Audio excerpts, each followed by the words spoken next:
अस्सलाम वालेकुम नाज़रीन, नवां ॾिसी रहिया आहियो चार जेडीओ न्यूज़ ऐं आऊं आहियां वज़ीर उंदड़। ख़बर शामिल कयूं था मोब जुणू जी।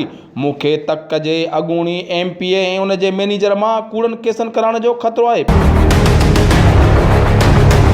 3 महीना अॻु कारियां जे इल्ज़ाम हेठि 13 साला साइमा चांडियो 8 वरियनि जी मासूम न्याणी माहिरा चांडियो जे क़त्ल केस में पब जो पुलिस जवाबदारनि खे गिरफ़्तार नाहे करे सघी। उन सिलसिले में क़त्ल थियल न्याणियुनि जे पीउ मोहम्मद लाइक चांडियो ॻोठु चङो मुड़ुसु लुकमान चांडियो मीडिया आॾो दाहींदे चयो त जवाबदार दुजे गुलाम शबीर चांडियो पारां केस तां हथु खणण लाइ मौत मार धमकियूं ऐं कूड़नि केसनि में फासण लाइ धमकायो पियो वञे।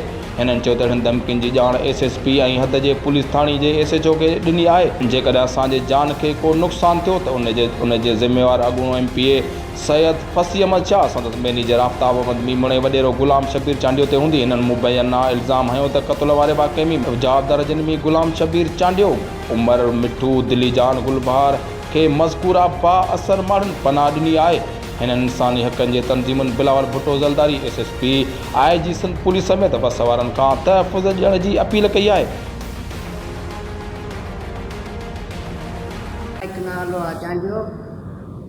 पुट अली नवाज़ जो 3 महीना गुज़री विया आहिनि। मुंहिंजूं नियाणियूं बेगुनाह क़त्ल करायूं गुलाम शबीर चांडियो ऐं जेको आहे सो मौत मार धमकियूं ॾेई रहियो आहे मूंखे ऐं मुंहिंजो जेको पनाह ॾिनी आहे लुकमान चांडियो उनखे मौत मार धमकियूं ॾेई रहियो आहे। ऐं जेको आहे केस तो हथु खणो न त जेको आहे असीं कूड़नि केसनि में तव्हांखे फासाईंदासीं ऐं उन खे गुलाम शबीर खे पनाह ॾियण वारो जेको आहे फसी शाह ऐं आफ्ताब मेमण ऐं गुलाम शबीर चांडियो असांखे जेको आहे धमकियूं ॾेई रहिया आहिनि। असीं तव्हां केस तो हथु खणो न त जेको आहे तव्हांखे असीं जेको कूड़नि केसनि में फासाईंदासीं। ऐं मुंहिंजो नालो मोहम्मद लुकमान ज़ात चांडियो वेठल ॻोठु अमीर चांडियो 3 महीना तक़रीबन थी विया आहिनि। मोहम्मद लाइक जूं नियाणियूं बेदर्दी सां क़त्ल कयूं वयूं ऐं हिनखे चयो वियो त तो जेको आहे सो बिना खपनि दफ़नि नियाणियूं पंहिंजो दफ़नाए छॾ, कुझु कोन थींदी। हीअ मूं वटि क़ुर पाक खणी आयो, मुंहिंजी हेल्प कर, मुंहिंजी मदद कर। मां हिन जी मदद कई आहे कानून तरह सां, कानून जे हिसाब सां मूं हिन जी मदद कई आहे। हिनखे जेको आहे सो हिन जा जवाबदार हिकु बि हिन वक़्त ताईं अञा ताईं हिकिड़ो बि जवाबदार गिरफ़्तार न थियो आहे। जेको पहिरें ॾींहुं जवाबदार गिरफ़्तार थियो आहे हिन वक़्त ताईं को बि जवाबदार गिरफ़्तार न थियो आहे। गुलाम शबीर चांडियो जेको आहे सो असांखे मौत मार धमकियूं ॾेई रहियो आहे, उहो असां केस में जवाबदार आहे। हुनजी 27 तारीख़ ते बेल रखियल आहे हाई कोर्ट में।